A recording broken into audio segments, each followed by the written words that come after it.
दोस्तों, बीते कुछ सालों में कोरोना की महामारी और फिर उसके बाद आए कई तरह के वायरस से इंसान जब सफर कर रहा था, तब शायद एक ख्याल दिमाग में आ रहा था कि जानवरों पर इसका कोई असर नहीं होगा। लेकिन जैसे ही इंसानों ने वायरस से जीत हासिल की, वैसे ही अब जानवरों के एक ऐसे वायरस ने जन्म ले लिया है जिसने खास तौर से गायों की जान लेने की ठानी है।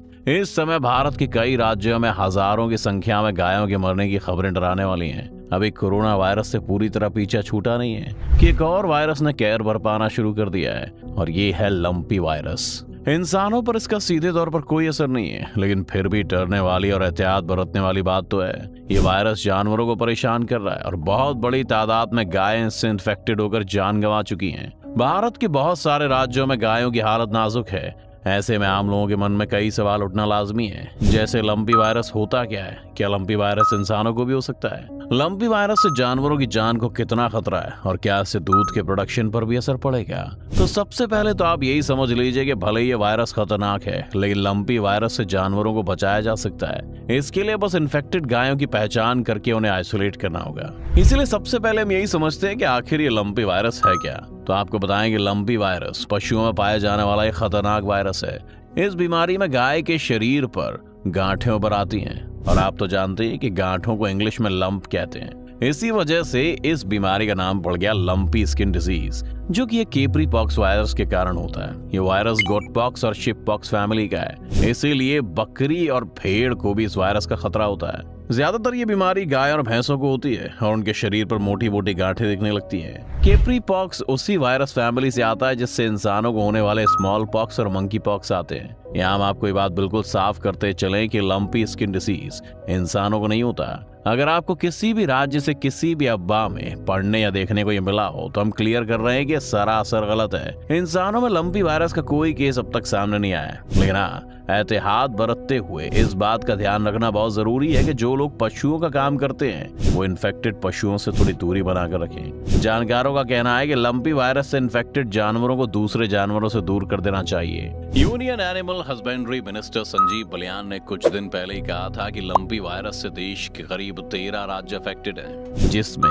10 लाख से ज्यादा जानवर प्रभावित हैं, जिनमें से करीब 75,000 से ज्यादा की जान जा चुकी है। खास करके 8 राज्यों में इसकी मार सबसे ज्यादा देखने को मिल रही है, जो कि गुजरात, राजस्थान, पंजाब, हरियाणा, उत्तर प्रदेश, उत्तराखंड, मध्य प्रदेश और जम्मू कश्मीर है। इसके अलावा हिमाचल प्रदेश, आंध्र प्रदेश और अंडमान निकोबार में भी लंपी वायरस के मामले सामने आ चुके हैं। यहाँ तक कि हालात ये हो गए कि हिमाचल प्रदेश के पशुपालकों ने तो इसे महामारी घोषित करने की भी अपील की है। लेकिन अगर सबसे वर्स्ट कंडीशन की बात करें तो राजस्थान में, जहाँ हर रोज 700 के करीब गायों की मौत हो रही है। ऐसे में सवाल ये उठता है कि लंपी वायरस इतनी तेजी से कैसे फैल रहा है। दरअसल ये इन्फेक्शन मच्छर, मक्खी और खून चूसने वाले दूसरे कीड़ों की वजह से आसानी से फैल रहा है। जब कोई मच्छर और मक्खी किसी इन्फेक्टेड पशु पर बैठने के बाद किसी दूसरे पशु पर बैठते हैं, तो इस बीमारी को दूसरे हेल्दी एनिमल्स में ट्रांसफर कर देते हैं। इससे वायरस बहुत तेजी से फैल रहा है। एक दूसरे कारण की बात करें तो इस साल की बरसात भी इस वायरस के ट्रांसमिशन के लिए जिम्मेदार है। बेसिकली हुआ ये कि राजस्थान और गुजरात साल सामान्य से ज्यादा बारिश हुई,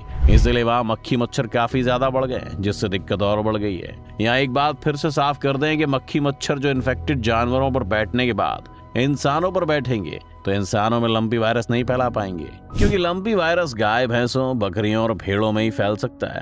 अब अगर थोड़ा सिम्टम्स की बात करें तो लंपी वायरस से इन्फेक्टेड गायों को तेज बुखार आने के साथ ही उनकी भूख कम हो जाती है।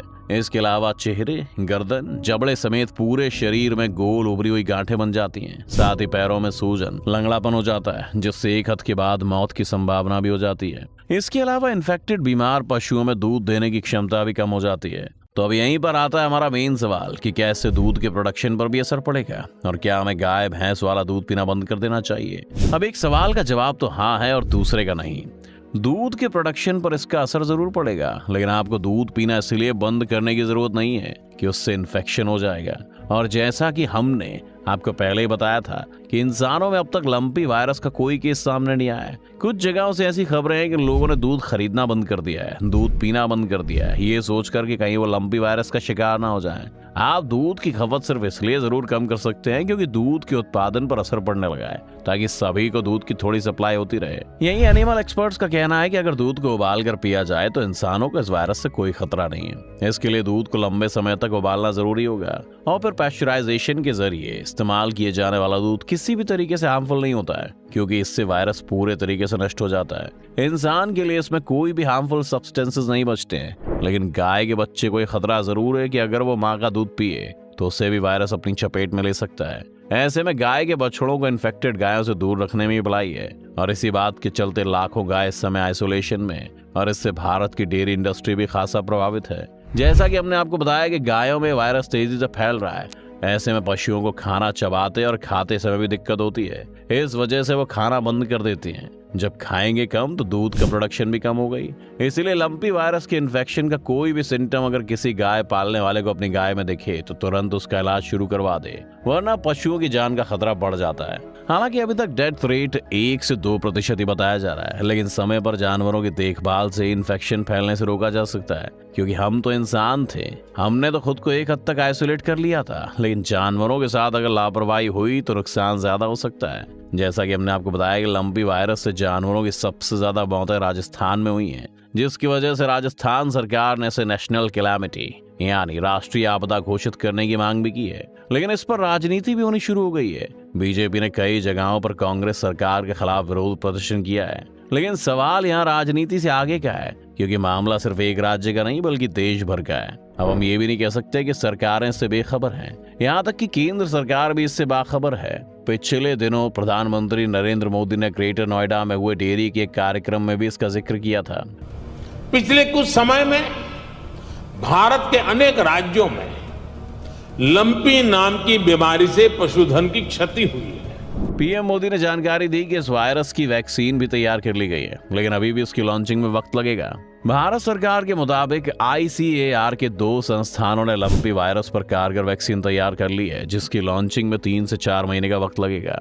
अब बात आती है कि जब तक वैक्सीन नहीं आती तब तक लंपी वायरस का इलाज क्या है। तो फिलहाल लंपी वायरस से गांव को बचाने के लिए गॉटपॉक्स की वैक्सीन इस्तेमाल की जा रही है, जिससे काफी हद तक मदद भी मिल रही है। केंद्र सरकार के मुताबिक अब तक 1.5 करोड़ टीके राज्यों को दिए गए हैं। इस वायरस को रोकने के लिए और भी कई उपाय किए जा रहे हैं। जिस तरह कोरोना से इंसानों को बचाने के लिए होम आइसोलेशन, कंटेनमेंट जोन और टेस्टिंग की स्ट्रेटेजी अपनाई गई थी, ठीक उसी तरह इस वायरस से गायों को बचाने के लिए अफेक्टेड स्टेट्स में उन्हें अलग रखा जा रहा है, उनकी टेस्टिंग की जा रही है। बीमारी को रोकने के लिए कदम उठाए जा रहे हैं। इसके लिए वैक्सीनेशन तो किया ही जा रहा है। इसके साथ ही शेल्टर होम यानी गौशालाओं को मार्क किया जा रहा है, जिसमें सड़कों पर घूमने वाली इन्फेक्टेड गायों को रखने के लिए प्रायोरिटी दी जाएगी। यहाँ सभी इन्फेक्टेड गायों को रखा जाएगा और उनका इलाज किया जाएगा। और तो और बीमार गायों को ट्रेस भी किया जा रहा है। गायों के अलावा भैंसों में भी बीमारी पहुंच रही है, लेकिन जानकारों की माने तो भैंस की इम्यूनिटी मजबूत होने की वजह से मौत के मामले अब तक सामने नहीं आए। अब कोरोना ने हमें काफी कुछ सिखा दिया है दोस्तों, तो उसी से सबक लेकर हमें जल्दी लंपी वायरस से इन्फेक्टेड गायों को पहचान कर